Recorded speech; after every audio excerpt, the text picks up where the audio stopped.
दोस्तों, आप लोग कहानी को पसंद तो करते हैं लेकिन मुझे सपोर्ट नहीं करते हैं, जिसकी वजह से कहानी के छोटे एपिसोड पोस्ट होते हैं। मैं इस कहानी के 1 घंटे से लेकर 2 घंटे तक के एपिसोड पोस्ट कर सकती हूँ। बस आपको चैनल को सब्सक्राइब करना है ताकि मुझे भी इस चैनल पर काम करने में अच्छा लगे। तो जल्दी से जल्दी चैनल को सब्सक्राइब कीजिए और अभय और विश की कहानी के बड़े एपिसोड सुनिए। अगली सुबह जब विश की नींद खुली तो उसे अपने आसपास गर्मी का एहसास होने लगा।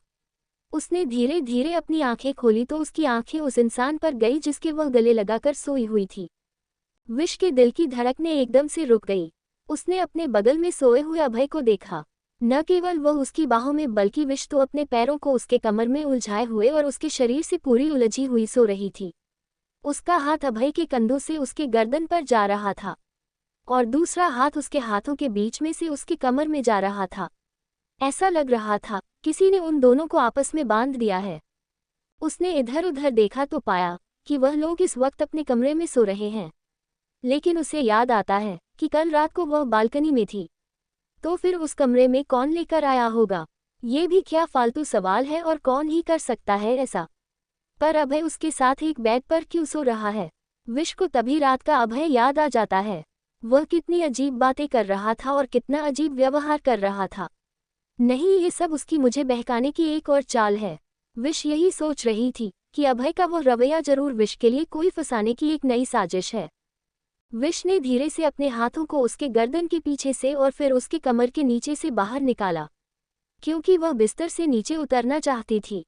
पर जैसे ही वह उससे दूर जाने की कोशिश कर रही थी, अगले ही पल अभय के हाथ जो विश की कमर पर थे वह और ज्यादा कस गए और उसने विश को और ज्यादा कसकर अपने ऊपर चिपका लिया।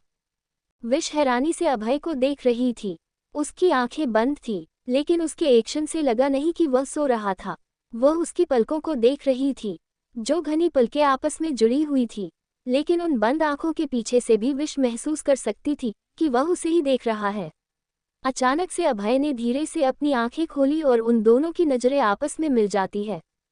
गुड मॉर्निंग मिस विशाखा, उसकी आवाज में बहुत कर्कश था, इतना कि विश के शरीर में कंपन महसूस हो रही थी। विश उसकी आंखों में देख रही थी, जो सुबह की धूप की वजह से चमक रही थी। उसे आश्चर्य हुआ ये जानकर कि रात में अभय की आंखों का रंग हल्का नीला दिखाई पड़ता है और सुबह उसका रंग धूप की तरह चमक रहा होता है। क्या उसकी आंखें रंग बदलती है? विश अपनी सोच से बाहर तब आती है जब अभय अचानक से उसे पलटकर अपने नीचे कर लेता है और खुद बेड से उठ जाता है। लेकिन विश की निगाहें खुद पर महसूस करते हुए अभय एक बार फिर से उसके ऊपर झुकने लगता है। उसे अपने करीब आता देख विश ने अपनी आंखें बंद कर ली और अभय धीरे से उसके गालों के पास आते हुए उसके होठों के किनारों को चूमते हुए धीरे से उसके कानों में फुसफुसाहट के साथ कहता है, क्या मुझे तुमसे ये पूछने की जरूरत है कि कल रात तुम्हें नींद कैसी आई? कल रात को जब मैं तुम्हारे वह मीठे से खर्राटे सुने तो तुम बहुत सुकून से सो रही थी मिस विशाखा। अभय ने जब ये कहा तो एक झटके से विश ने अपनी आंखें खोल दी और उसे देखने लगी।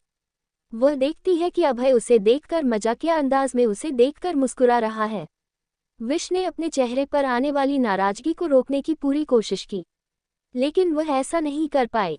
थोड़ी झुंझलाहट के साथ उसने अभय से कहा, मैं खर्राटे नहीं लेती हूँ और #129,320 उद्धरण चिन्ह। विश के दोनों आईब्रो आपस में जुड़े हुए थे और वह गुस्से में घूरते हुए अभय को देख रही थी। उसका ऐसा चेहरा देखकर अभय की मुस्कुराहट और ज्यादा बढ़ जाती है। वह खर्राटे नहीं लेती है और उसे खुद पर भरोसा था। अभय हंसता हुआ उसे देखकर बोला, हाँ, कोई भी देखकर यह नहीं कहता है कि उसने चोरी की है, पर एक न एक दिन वो पकड़ा जरूर जाता है। तुम्हारा झूठ भी एक दिन सामने आ जाएगा। जरा देखो तो मुझे झूठ बोलने का ज्ञान दे कौन रहा है वह इंसान जो सर से लेकर पैर तक खुद झूठ है। विश ये बात अपने मन में ही कह सकती थी, और इसके अलावा ये बात अगर उसने जुबान पर लाई तो अभय उसका क्या हाल करेगा, यही सोचते हुए उसने अपने मन में अभय को चिल्लाते चिल्लाते सुबह सुबह गालियां सुना दी। पर शायद अभय ने उसके ये सुंदर विचार पहचान लिए थे और वह धीरे धीरे उसे देखकर हंस रहा था। अभय ने विश के एक हाथों की उंगलियों को अपने उंगलियों में उलझाया और उसके कानों के लबों को चूमते हुए कहा, ठीक है, तो अगली बार मैं सबूत के तौर पर तुम्हारे खर्राटों की वीडियो जरूर बनाऊंगा। विश की आंखें एकदम से बड़ी हो गई जब अभय ने ये कहा, तो अभय उसे देखकर और मुस्कुराते हुए उससे बोला, लेकिन डोंट वरी, मैं उस सबूत को दुनिया के सामने नहीं आने दूंगा। ये सिर्फ हमारे बीच रहेगा। ठीक है मिस विशाखा। अभय की काली निगाहों में शैतानी छाया थी, और वह जिस तरीके से विश से कह रहा था, विश की हिम्मत नहीं हो रही थी एक शब्द निकालने की। पर वह अभय के शब्दों से चिढ़ जरूर रही थी। सुबह सुबह विश को इस तरीके से चिढ़ता देख अभय को और ज्यादा मजा आ रहा था। एक नज़र विश को जुड़े हुए मुंह के साथ देखकर वह हंसते हुए विश को छोड़ देता है। अभय बेड से उठकर खड़ा हो जाता है और विश भी ब्लैंकेट में लिपटी हुई बेड पर बैठ जाती है। वह कुछ कहने के लिए अपना मुंह खोलने ही वाली थी कि अभय के शब्दों ने उसे फिर से चुप करवा दिया। मुझे उम्मीद है कि तुम्हें आज का प्रेस कॉन्फ्रेंस याद होगा और यह भी पता होगा कि वहां पर तुम्हें करना क्या है। अभय साइड टेबल से अपना फोन उठाते हुए एक सख्त अंदाज में विश से बोलता है। लेकिन विश ने इतना ही कहा था कि अभय ने उसकी तरफ घूर कर देखा और उससे बोला, हाँ मुझे पता है कि तुमने कहा है कि तुम मेरी बीवी से माफ़ी नहीं मांगोगी। मेरी याददाश्त ठीक है, पर शायद तुम्हारी याददाश्त को प्रॉब्लम हो गई है, इसीलिए ठीक से याद करो। कल रात मैंने तुमसे कहा था कि मुझे मंजूर है, तुम्हें मेरी बीवी से माफ़ी मांगने की ज़रूरत नहीं है। विश हैरानी से उसे देख रही थी। अभय को गुस्सा क्यों नहीं आ रहा था? उसने अभय की पत्नी से माफ़ी मांगने से इनकार कर दिया था। क्या ये बात अभय के आत्मसम्मान को ठेस नहीं पहुंचा रही है? उसे इतना सोचता देख अभय उसके पास आते हुए कहता है, तुम्हें वहां पर बस मुझसे माफ़ी मांगनी है और उसके बाद तुम्हारी लाइफ में सब कुछ ठीक हो जाएगा। उसके बाद तुम्हारे आसपास वाले तुम्हारे साथ वैसे ही व्यवहार करेंगे जैसा पहले किया करते थे। अभय ने कहा तो ये साफ शब्दों में था, लेकिन उसके शब्दों में एक अभिमान छुपा हुआ था, क्योंकि अभय की मौजूदगी विश की जिंदगी में प्रभाव डालना शुरू कर चुकी थी। अभय के नाम से विश की जिंदगी बर्बाद हो सकती है, तो उसी के नाम से उसका नाम बन भी सकता है। विश अपनी ही सोच में गुम थी। उसे पता ही नहीं चला अभय कब उसके करीब आ गया। अभय ने उसके पास आकर उसके बालों को कानों के पीछे करते हुए कहा, तुम्हारी हर प्रॉब्लम का सॉल्यूशन हो जाएगा, बस एक को छोड़कर। वह उसकी तरफ देखती है, जो शैतानों की तरह उसे देखकर मुस्कुरा रहा था। उसने धीरे से नीचे झुककर विश के होठों के पास अपने होंठ रखे और धीरे से उसके गालों को चूमने लगा। विश की धड़कनें एकदम से तेज हो गई थी और उसने अपने हाथों की मुठ्ठियां कस ली थी। कल रात के बाद उसका मन नहीं भरा क्या, जो सुबह सुबह फिर से उसे ये सब करना है। लेकिन जैसे ही अभय उसकी कमर को पकड़कर उसके और ज्यादा करीब आकर उसके गर्दन को चूमने ही वाला था कि विश को कुछ याद आ जाता है। वह जल्दी से अभय को अपने से दूर करती है और उसे घूर कर देखते हुए घबराई हुई अंदाज में रहती है। आपको पता है कल रात आपने क्या किया है? अभय ने उसके चेहरे की परेशानी को पहचान लिया था। वह हल्की मुस्कान के साथ उसकी आंखों में देखकर बोला, मैंने तुमसे कहा था ना कि मुझे ये सब चीज़ इस्तेमाल करना पसंद नहीं है। विश घबरा जाती है आने वाले परिणामों को सोचकर। कल रात भी अभय ने कोई भी सावधानी नहीं बरती थी और इसके बाद का सोचकर विश के अंदर एक डर पैदा हो जाता है। इसका परिणाम सहने के लिए वह तैयार नहीं थी। वह ऐसा कभी नहीं कर सकती थी। अभय विश के गले को किस कर रहा था, लेकिन विश किसी पत्थर की तरह वहां पर खड़ी थी। वह हल तक नहीं रही थी और उसका इस तरीके से व्यवहार करना अभय को पसंद नहीं आया। उसका सारा मूड खराब हो गया। वह झुंझलाते हुए विश से दूर होता है और गुस्से में उसे देखने लगता है। उसके चेहरे की परेशानी अभय अच्छी तरह से जानता था और समझ रहा था कि उसकी परेशानी अपनी जगह जायज भी है। अभय ने पहले भी कोई सेफ्टी का इंतजाम नहीं किया था और न ही वह सेफ्टी का इस्तेमाल करता था। दरअसल वह विश के सामने इस हद तक खो जाता था कि उसे इन सब का ध्यान ही नहीं रहता था। लेकिन अगर इन सब के चक्कर में विश प्रेग्नेंट हो जाती तो यह उन दोनों के लिए एक नई मुसीबत हो सकती थी। अभय का दिमाग गुस्से से भर गया था। उसने अपने जीवन में कितनी सारी लड़कियों के साथ रिश्ता रखा था, पर कभी भी वह बिना किसी सावधानी के किसी के करीब नहीं जाता था। वह हमेशा सावधानी का पहला इंतजाम करता था और डबल सावधानी के लिए वह अगले ही दिन उस लड़की को एंटी प्रेगनेंसी पिल्स भी खिला देता था। लेकिन विश के मामले में ये सब कुछ उल्टा होता जा रहा था। ना तो अभय सावधानी बरत रहा था और ना ही विश को कोई दवाई दे रहा था। पर इसका मतलब यह नहीं है कि अभय के कोई और इरादे हैं। उसे ना तो परिवार में दिलचस्पी है और न ही बच्चे करने का उसका कोई प्लान है।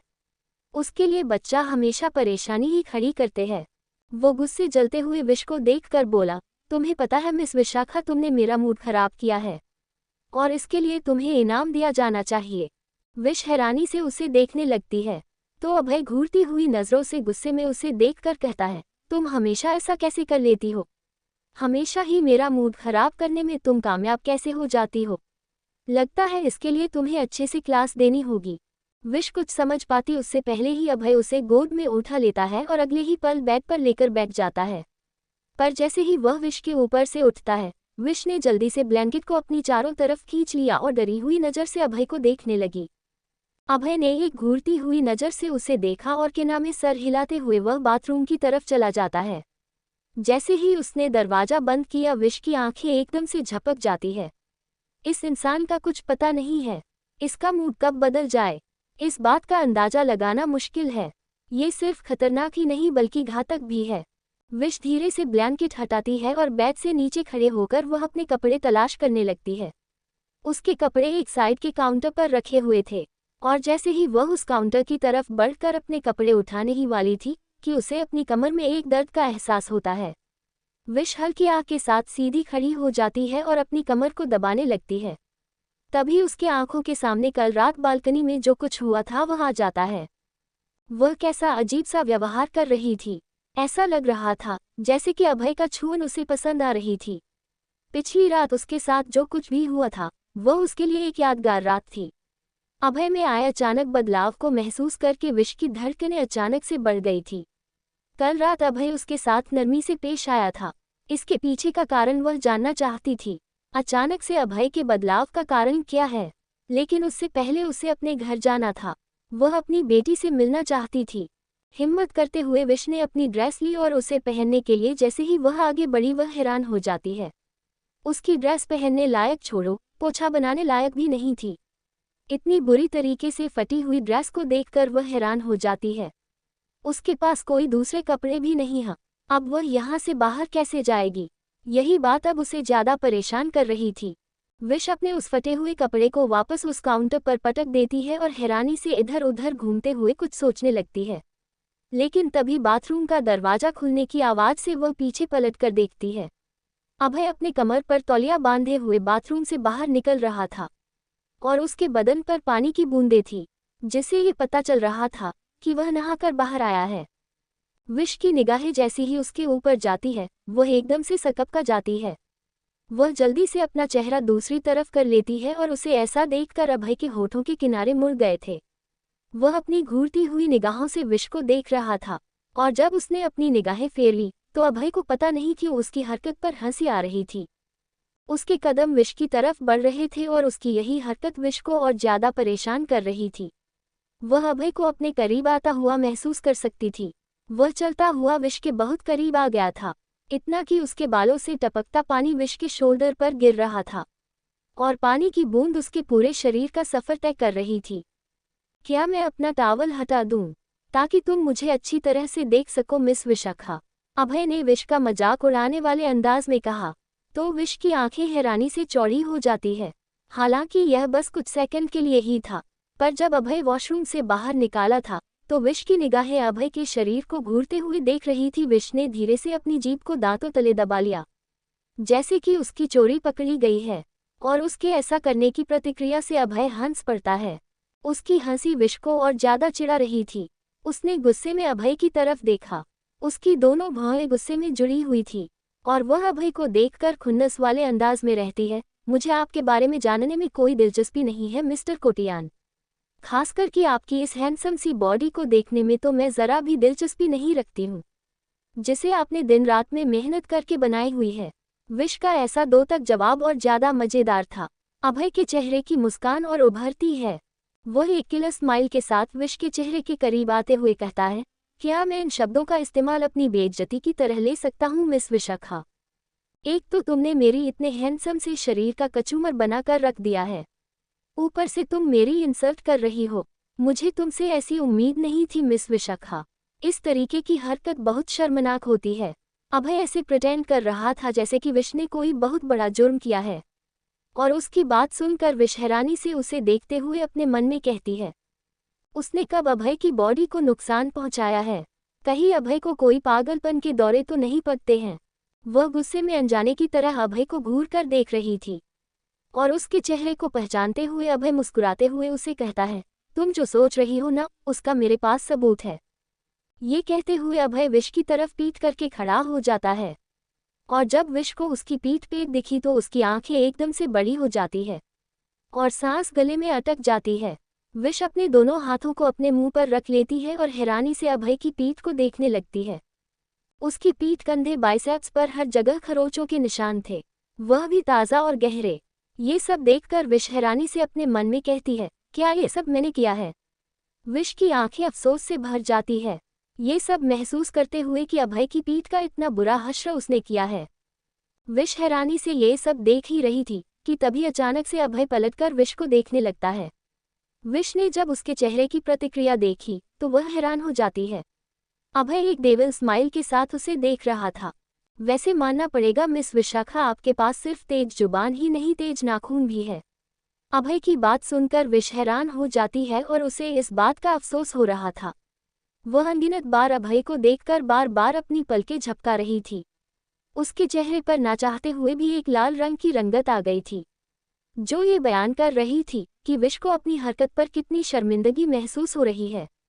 वह ऐसा करना नहीं चाहती थी, लेकिन पता नहीं कल रात उसने कैसे अपना नियंत्रण खो दिया और इस हद तक खो दिया कि वो अभय की पूरी पीठ पर कलाकारी कर बैठी। जब अभय की नज़र उसके लाल गालों पर पड़ती है तो वह और तेज हंसने लगता है। उसकी हंसी बढ़ गई थी और वह धीरे से अपना चेहरा विश के कानों के पास लाकर फुसफुसाते हुए कहता है, मुझे लगता है कि मुझे तुम्हारे इन नाखूनों के साथ कुछ करना चाहिए, क्योंकि हमारे पास कल रात की तरह और बहुत सारी रातें हैं और मैं हर रात ऐसा टॉर्चर बर्दाश्त नहीं कर पाऊंगा। एक काम करते हैं ना मिस विशाखा, क्यों ना मैं आपके इन नाखूनों को आपकी उंगलियों से उखाड़ दूं, फिर आपकी और मेरी दोनों की प्रॉब्लम सॉल्व हो जाएगी। ना तो आपके पास नाखून रहेंगे और ना ही मुझे उनसे नुकसान पहुंचेगा। कैसा लगा मेरा आइडिया? अभय एक व्यंग भरी मुस्कान के साथ विश के कानों में ऐसा कहता है, लेकिन विश उसकी बात सुनकर एकदम स्तब्ध रह गई थी। उसकी आंखें बड़ी हो गई थी। ये बात अभय ने इतनी आसानी से कह दी कि यह कोई बड़ी बात नहीं है, लेकिन विश का क्या? अपने सुंदर और रंगीन नाखूनों के बारे में सोचकर उसकी हालत खराब हो रही थी। तो अब अभय का क्या इरादा है? इस तरीके से विश को चोट पहुंचाने का है। विश के मन में यही उथल पुथल थी। वह इस आदमी को दूर दूर तक नहीं समझ सकती है। ये जितना जालिम और क्रूर था, उससे भी ज्यादा क्रूरता के साथ वह विश की आत्मा को उसके शरीर से बाहर निकाल सकता है। तो फिर उंगलियों से नाखून निकालना कौन सी बड़ी बात है? विश की आंखों में डर देखकर उसके चेहरे पर एक मुस्कान आ जाती है। अभय इविल स्माइल के साथ विश की कलाई पकड़ लेता है और उसके हाथ को ऊपर उठा लेता है। विश ने हैरानी से उसके चेहरे की तरफ देखा तो वह उसके हाथों को पकड़कर अपने चेहरे पर लगाते हुए उसकी उंगलियों से धीरे धीरे अपने गालों को छू रहा था, जिससे उसके नाखून धीरे धीरे उसके गालों पर रगड़ खा रहे थे। वह धीरे से विश की पांचों उंगलियों को अपने होठों के सामने लाता है और उसकी एक उंगली को अपने होठों पर लगाते हुए कहता है, तो कौन सी उंगली से शुरुआत करनी चाहिए मिस विशाखा? विश पहले ही डरी हुई थी और अभय की बात सुनकर तो उसकी हालत और ज्यादा खराब हो गई। अभय इसी वक्त उसके नाखूनों को उसकी उंगलियों से हटाने की बात कर रहा था। विश एकदम डर से अपने हाथ पीछे की तरफ खींच लेती है। वह किसी छोटे बच्चों की तरह घबरा रही थी और अपने दोनों हाथों को पीछे की तरफ करते हुए उसने अभय से छुपा लिया। वह छोटी सी बच्ची की तरह धमकाते हुए अभय से कहती है, इसके बारे में सोचना भी मत। विश इस वक्त बहुत ज्यादा मासूम लग रही थी और उसकी इस मासूमियत को देखकर अभय को उस पर और ज्यादा हंसी आ रही थी। क्यों नहीं मिस विशाखा, क्या आप हमारे कांटेक्ट के बारे में भूल गई है? अभय अपनी हंसी कंट्रोल करते हुए अपने दोनों हाथों को अपने सीने पर बांधकर उससे यह सवाल करता है। विश हैरानी से उसे देखती है तो अभय उससे कहता है, क्या तुम भूल गई? मैंने तुमसे कहा था कि मैं जो चाहूं वह कर सकता हूं और तुम मुझे रोक नहीं सकती हो। अभय का चेहरा सख्त नजर आ रहा था और उसे ऐसे देखकर विश और ज्यादा घबरा जाती है। यह आदमी सच में कितना निर्दय हो सकता है। नहीं, मैं भूली नहीं हूँ। मतलब यह नहीं है। आप ऐसा नहीं करेंगे ना प्लीज? और #29,402 विश घबराते हुए ये कहती है।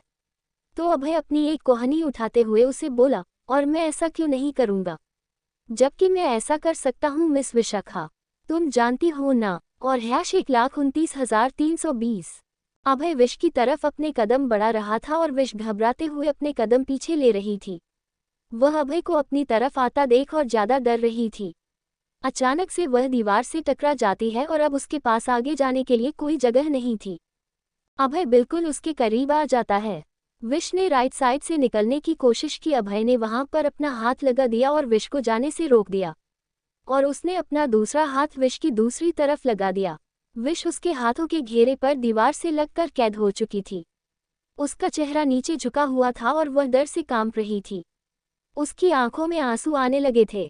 अभय धीरे से अपने माथे को विश के माथे से लगा देता है।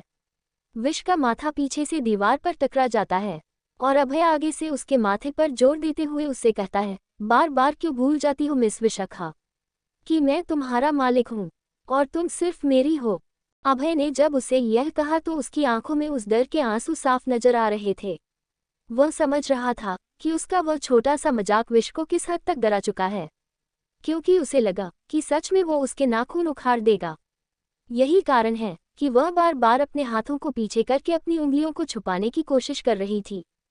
विश ने अपना चेहरा उठाकर अभय को देखा। अभय ने उसकी आंखों में आंसू देखे।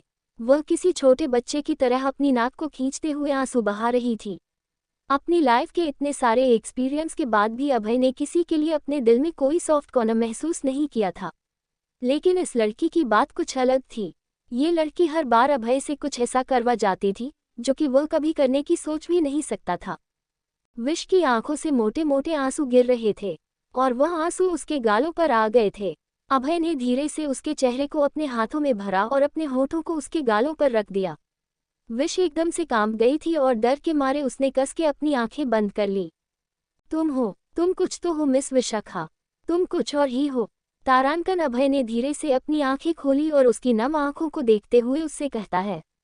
विश हैरानी से अभय की आंखों को देख रही थी। उसकी कोमलता से बभरी आंखें विश महसूस कर सकती थी।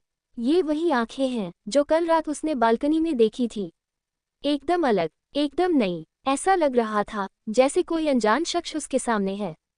अभय धीरे से विश के चेहरे को छोड़ देता है और उसे देखने लगता है।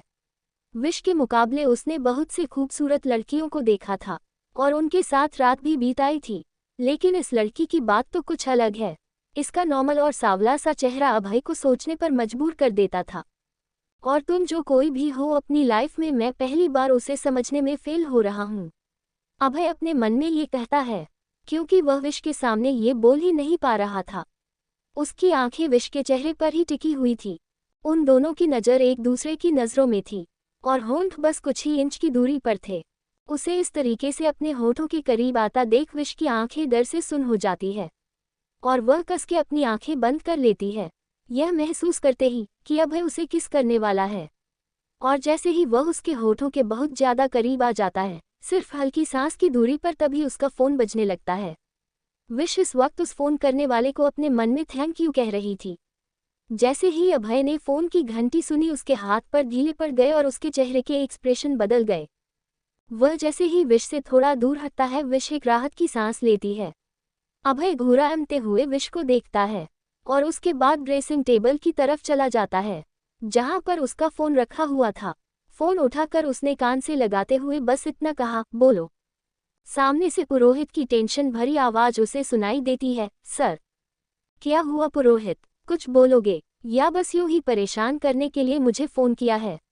अगर तुम्हारे पास कुछ जरूरी नहीं है और तुमने बस यूं ही मुझे फोन किया है तो ये तुम्हारे लिए अच्छी बात नहीं है। मैं इस वक्त अपने प्राइवेट टाइम पर हूँ और तुम्हारी इस हरकत के लिए मैं तुम्हारी जिंदगी बर्बाद कर सकता हूँ।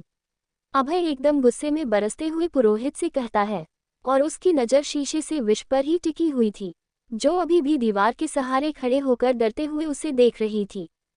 सर, वो मैडम मतलब कि आपकी वाइफ, वह आपसे मिलना चाहती है अभी और इसी वक्त, पुरोहित डरते हुए अभय से कहता है। तो अभय की नज़र तीखी हो जाती है। वह मिरर के रिफ्लेक्शन से विश को देखता है और अपने सख्त अंदाज में पुरोहित से कहता है, उसे कह दो कि मैं अभी अवेलेबल नहीं हूँ और उससे अभी मिलना नहीं चाहता हूँ। विश को ये तो नहीं पता था कि सामने कौन है और वह क्या बोल रहा है, लेकिन वो अभय के गुस्से वाले एक्सप्रेशन को साफ महसूस कर सकती थी। विश चुपचाप उसकी बातें सुन रही थी। अभय के चिल्लाने की आवाज़ सुनकर वह एकदम से चौंक जाती है। उसे इतना तो पता चल ही गया था कि फोन पर उसे किसी ने कुछ ऐसा कहा है जो अभय के मूड को खराब कर चुका है। मैं अभी उससे मिलना नहीं चाहता हूँ, अभय एकदम गुस्से में चिल्लाते हुए पुरोहित से कहता है। विश चुपचाप उसकी बातें सुन रही थी। वह किसकी बात कर रहा है? उसे इतना तो अंदाजा हो गया था कि शायद वह किसी औरत की बात कर रहा है जो उसे मिलने आई थी और वह उससे मिलना नहीं चाहता है। पर वह कौन है? विश के दिमाग में यही सब घूम रहा था। तभी उसके मन में एक नाम घूम गया और उसकी आंखें एकदम से चौड़ी हो गई। उसकी पत्नी आर्या। क्या आर्या कोटियान उससे मिलने आई थी, इसलिए वह उससे मिलना नहीं चाहता है? और उससे भी बड़ा उसे यह सोचकर झटका लगा कि एक पत्नी को अपने पति की प्रॉपर्टी में आने की इजाज़त लेने की क्या ज़रूरत है? ये दोनों कैसे पति पत्नी है? वैसे वह आर्या के बारे में तो कुछ नहीं जानती थी, सिवाय इसके कि उसकी शादी एक डेमन से हुई है। कितनी बदकिस्मत औरत है जो उसका जीवन साथी एक ऐसा आदमी है जिसे दूसरों के जीवन की परवाह ही नहीं है। लेकिन इसके बावजूद उसने कई बार न्यूज़ में सुना है कि अभय देव कोटियन अपनी बीवी के लिए बहुत सारे ऐसी चीज़ करता है जो ये दर्शाता है कि वह दोनों एक दूसरे से कितना प्यार करते हैं। जैसे कि उसके बर्थडे पर एक बहुत बड़ी पार्टी रखना या फिर उसे एक बहुत बड़ा पियानो गिफ्ट करना। एक बार तो खबर आई थी कि उसने अपनी बीवी के लिए पूरा आइलैंड ही खरीद लिया है। अब इस न्यूज़ में कितनी सच्चाई है और कितना झूठ ये तो विश नहीं जानती थी, लेकिन अपने सामने वह जो चीज़ देख रही है उसे देखकर इस बात का अंदाजा तो उसे लगी रहा था कि हाथी के दांत खाने के कुछ और है और दिखाने के कुछ और है। लेकिन आर्या के बारे में सोचकर विश को बहुत दुख हो रहा था। उसका दिल दर्द से कांप रहा था। वह किसी के पति के साथ इस तरीके की शर्मनाक हरकत कर रही है। एक औरत होकर वह दूसरी औरत के जज्बातों को नहीं समझ पा रही है। यही सोचते हुए उसे अपने आप से घिन हो रही थी, लेकिन वह बेबस थी। वह पूरी तरह से बेबस थी। इसके आगे वह कर भी क्या सकती है? उसे कहो कि वह यहाँ से चली जाए। ये कहकर अभय ने फ़ोन डिस्कनेक्ट कर दिया। अपना फ़ोन सोफे पर फेंककर वह सीधे अलमारी की तरफ चला गया। विश की मौजूदगी को उसने साफ तौर पर नज़रअंदाज कर दिया, क्योंकि उसका मूड अब खराब हो चुका था और अब वह विश के साथ खेलने के मूड में बिल्कुल भी नहीं था। विश ने उसे अलमारी से अपने कपड़े निकालते हुए देखा। वह भी तो अलमारी की थोड़ी ही दूरी पर खड़ी थी और उसे कपड़े निकालते हुए देख रही थी, जब तक कि दरवाजे की डोर बेल नहीं बजती है। जाओ दरवाज़ा खोलो, अभय ने उसे ऑर्डर देते हुए कहा और वह अपने कपड़े निकालने पर फोकस करने लगा, क्योंकि वह जानता था कि यह उसका ही कोई आदमी है। किसी और को उसकी इजाज़त के बिना यहाँ आने की अनुमति नहीं है, तो दरवाज़ा बजाने की हिम्मत तो कोई करेगा ही नहीं, यहाँ तक कि उसकी पत्नी भी नहीं। लेकिन अभय के शब्दों ने विश को पूरी तरह से चौंका दिया था। वह अपने आप को देख रही थी, एक पतली सी चादर में खुद को लिपटा हुआ, वह आधी ढकी हुई और बाकी सब खुले हुए शरीर के साथ अभय कैसे कह सकता है कि विश जाकर दरवाज़ा खोलें? वह इस हालत में दरवाज़ा कैसे खोल सकती है? विश घबराते हुए वहीं पर खड़ी थी। वह दरवाजे की तरफ नहीं बढ़ी, पर उसकी निगाहें अभय के ऊपर ही थी। अभय अभी भी अपने कपड़ों को निकाल रहा था। दरवाजे पर एक बार फिर से दस्तक होती है और इस बार की आवाज़ सुनकर अभय का दिमाग खिसक जाता है। इन दोनों औरतों ने मिलकर उसके दिमाग का भाजीपाला बना दिया था। पहले आर्या और अब ये लड़की, दोनों अभय को गुस्सा दिलाने में कोई कसर नहीं रख रही थी। वह गुस्से में विश की तरफ देखकर कहता है, बहरी हो गई हो क्या? सुनाई नहीं देता है? एक बार कहा ना जाकर दरवाज़ा खोलो, खड़ी क्यों हो? विश को समझ ही नहीं आ रहा था कि वह क्या करे। उसकी आवाज़ इतना तेज थी कि उसे डर लग रहा था। उसने अपना सर नीचे कर लिया और उसकी आंखों में आंसू आ गए थे। वह अपने असहाय कदमों के साथ दरवाजे की तरफ बढ़ गई थी, क्योंकि उसे समझ आ गया था कि अभय सिर्फ उसे एक समान ही समझता है। इसीलिए तो उसकी गरिमा को किसी के सामने भी ठेस पहुंचाने में उसे कोई परेशानी नहीं है। वह उसके लिए एक समान ही तो थी, जिसे उसने अपने पैसे और पावर से हासिल किया था। अपनी आंखों में आंसू लिए वह धीरे धीरे से दरवाजे की तरफ बढ़ रही थी। कांपते हुए हाथों से उसने दरवाजे के हैंडल को पकड़ा और जैसे ही उसे खोलने वाली थी, वह अपनी आंखें बंद कर लेती है। लेकिन तभी उसे एक तेज का झटका महसूस होता है। किसी ने उसे खींचकर वापस अंदर की तरफ कर लिया था और सीधे उसे घुमाकर जोर से उसकी पीठ को दरवाजे से लगा दिया था। अचानक से ऐसा होने पर विश कांप जाती है और उसकी पीठ पर एक तेज धक्का लगने की वजह से वह हल्के से दर्द से कराह उठती है। उसने अपनी आंखें खोली तो देखा कि अभय की तीखी निगाहें उसे ही घूर रही है। उसका चेहरा अभी भी गुस्से में भड़क रहा था, लेकिन निगाहें विश के ऊपर ही टिकी हुई थी। विश की आंखों में आंसू थे और वह डरते हुए अपने पलके नीचे झुका लेती है। दरवाजे पर एक बार फिर से दस्तक होती है। अभय ने एक नज़र दरवाजे की तरफ देखा और फिर गुस्से में विश को देखकर कहता है, खबरदार, जो दरवाजे से बाहर निकलने की हिम्मत की तो। ऐसा कहकर उसने विश की कलाई को पकड़ा और एक झटके से उसे साइड की तरफ धकेल देता है, जिसे विश संभाल नहीं पाती है और दीवार के साथ लगे एक सोफे पर जाकर गिर जाती है। पर अगले ही पल उसने जब अपना चेहरा घुमा कर देखा तो अभय दरवाजा खोलकर बाहर चला गया था। वो हैरानी से उस खाली दरवाजे को देख रही थी। यह अचानक से उसे क्या हो गया है? अभी तो उसने विश को डांटते हुए दरवाजा खोलने के लिए कहा, और जब वह ऐसा करने वाली थी तो उसी ने विश को वह करने से रोक दिया। क्या उसके दिमाग में कोई प्रॉब्लम है? कोई केमिकल लोचा जो उसके दिमाग को हर समय बदलता रहता है? कहीं चोट लगी थी क्या, जो उसे मल्टीपल डिसऑर्डर होते रहते हैं? इस बंदे को समझाना मुश्किल ही नहीं, नामुमकिन है। लेकिन ना तो विश को इस बंदे को समझना था और ना ही यह नामुमकिन टास्क उसे लेना था।